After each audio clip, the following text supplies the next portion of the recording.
dunia inapita na mambo yake yote. Usijivunie uzuri ulionao, uzuri unapita, mimi yetu inapita hii hapa. Ipo siku hata na mimi nitakongoroka meno, nitazeeka na hakuna hata atakayenitamani hata mmoja. Tena utawatusha watu, utatamani uondoke, ubaki na amani. Hata kama ukiwa na mali nyingi, umezipata kwa uwezo wa kishetani, hata kama ni kwa uwezo binafsi, lakini ni vyema sana ukaangalia usalama wa roho yako baada ya maisha hapa duniani.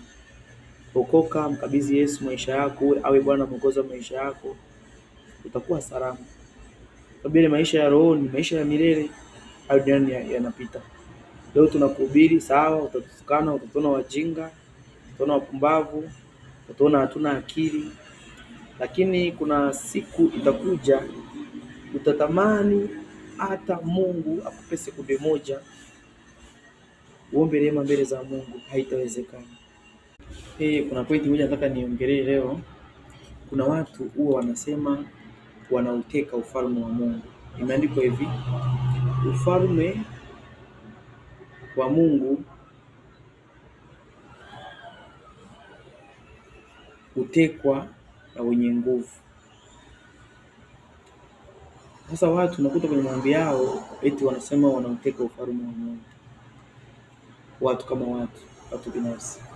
Sisi hatuteki ufalme wa Mungu, sisi tunaurithi ufalme wa Mungu. Ukisoma Biblia ya Kiingereza pale inakuwa maana nzuri, au ukisoma Biblia ile ya Kiswahili sanifu, Kiswahili fasaha, inakuwa ufafanuzi kwamba wale wanaokuja kuteka ufalme wa Mungu ni wale maadui wanakuja kuharibu ufalme wa Mungu. They come to destroy the kingdom of God.